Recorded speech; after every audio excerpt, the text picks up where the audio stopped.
Hello folks, a very good morning, good afternoon as well as good evening to whom are watching a different time period.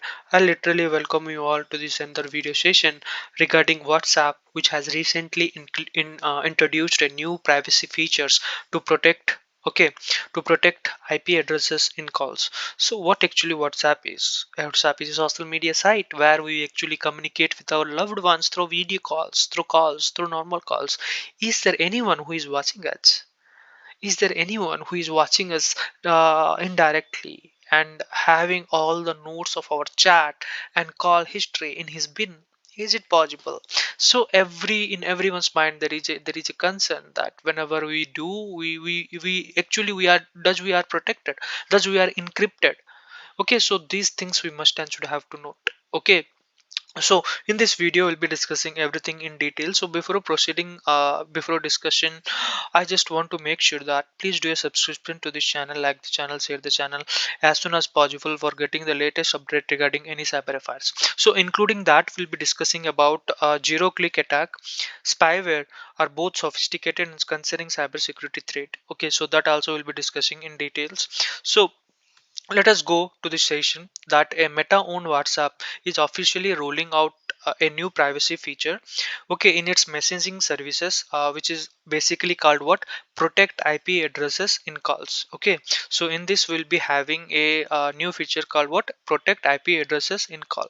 So here we can go with the click on tabs, or we can say help button, we can say go to setting, then after privacy and advanced, in which we'll be having an enablement and disablement of protect IP addresses in call.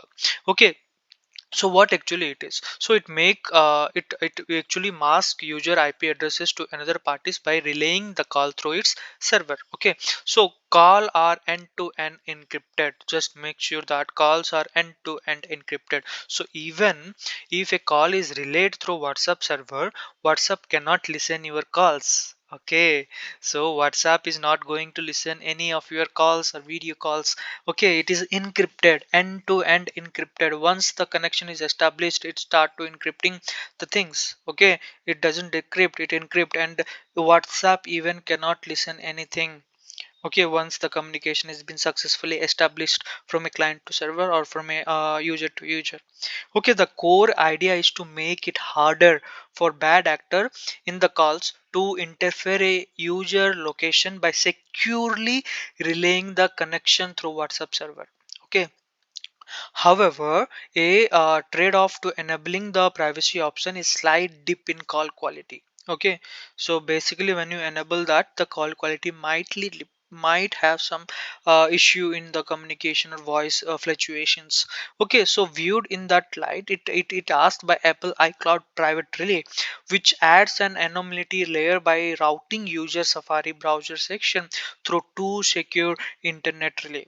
So where the fifth point basically says that it worth nothing that the protect IP address is called feature has under been development since at least late August 2023, as the report earlier by Wabita Info.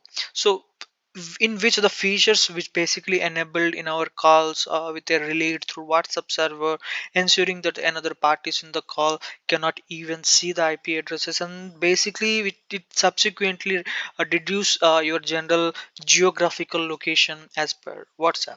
Okay, so here the WhatsApp implementation of silent calls basically involves the use of a custom protocol, and that basically designed to reduce the processing of attacker control data by encrypting what's called what a privacy token. So when a call is placed, the call is induced.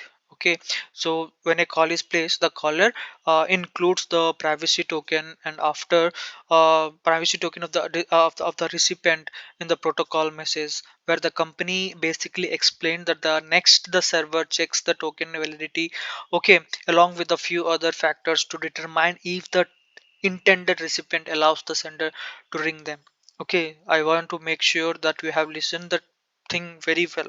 Okay, so this is how the true method of connecting call participant, or you can say peer to peer via relay, has been established. Okay, so relay connection, relay connection, call participants, direct P2P connection, relay IP addresses, where the participant cannot see other IP addresses. Okay, this is how actually the versus been established. Okay, so this is how actually the two communication method of connecting call participant, or you can say peer to peer via relay.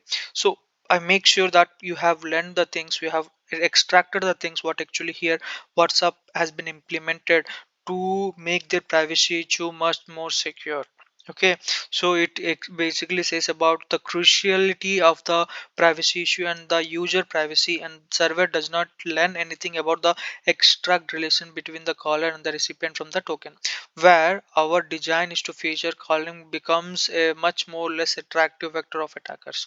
Okay, so this feature provides an additional layer of privacy and also security, particularly eager, okay, towards our privacy conscious user. Okay, the future builds upon a previously announced privacy feature referred to as silence unknown caller. Okay, which basically aims to not only protect user from unwanted contact but also minimize the risk of zero click attack and spyware. Okay, so this is how actually the things basically happens when we discuss about the privacy and also the features which has been enabled in the social media side, which you are watching, which you are learning, which you are using in your day-to-day life. Okay, you make sure that the files or the calls are day encrypted, end-to-end encrypted, and also the new feature which basically established is not going to harm anything, but it actually decreases the quality of your calls. Okay, so going further, we'll be discussing about the zero-click attack. Okay, spyware are both sophisticated and concerning cybersecurity threat. What is a zero-click attack? What is a zero-click attack? So basically, a zero-click attack refers to a cyber attack that does not requires any interaction from the user. Okay, because in traditional cyber attack user might interventionally, or we can say with his own presence, clicks on a malicious link or basically downloads a malicious file. However, in a zero click attack, the attacker can exploit vulnerability in software or use an advanced technique to compromise the device without any action from the user. So that's what actually called as what, zero click attack. Okay, so some of the common vectors of zero click attacks basically includes all about malicious code execution. So attacker can leverage vulnerability in operating system application or frame to execute malicious code, okay, without any user interactions. Okay, exploitation of common protocol. Attackers might implement, or we can say manipulate the communication protocol, or we can say services to compromise the device without the user's knowledge. And airborne attacks is just like how in some cases attacker may use methods like exploiting the weaknesses in Wi-Fi, Bluetooth protocol, or compromise the device within approximate without any user's interaction. What about spyware? When we discuss about spyware, the spyware is a type of malicious software designed to secretly observe and collect information about the user activities. So it can be deployed, or we can deployed through various means, which basically includes phishing emails, malicious websites, or we can say bundled with seamlessly legitimate softwares. Okay, once the installed on a device, spywares can monitor the keystrokes, capture the screenshot, assess the files, gather the sensitive informations. Okay, so this all comes under what, spyware. Okay, so the key characteristics of spyware basically includes stealer. So spyware operates silently in the background, avoiding detection by the user. And information theft is all about, the primary purpose of spyware is to collect sensitive information such as login credential, financial data, and we can say personal communications. Those all comes under what, information theft. Okay, when we discuss about remote control execution, some advanced spyware basically allows attackers to remotely control and compromise devices, and also it enabling them to carry out various kind of malicious attacks. Okay, so here the zero click attack and spyware are part of broader landscape of advanced persistent threat, or APTs, and are targeted attacks. So defending against these threats basically requires a multi-factored approaches, and it also including keeping the software and system up to date, and also using the security tool like antivirus and anti-malware programs, implementing the network security measures, and educating the users both on offline as well as online practices. Additionally, organizing, often conducting regular security audits, and also deploy advanced threat detection or APTs, okay, ATDs, okay, advanced threat detection response mechanism to mitigate the risk of such attacks. Okay, so this is how actually we can operate the things. We can recommend on these two kinds of attacks, which basically comes with zero click attack and spyware. Okay, so I hope this video should not be much more longer, folks. So let me end the video here itself. I hope you have enjoyed the session. Thank you.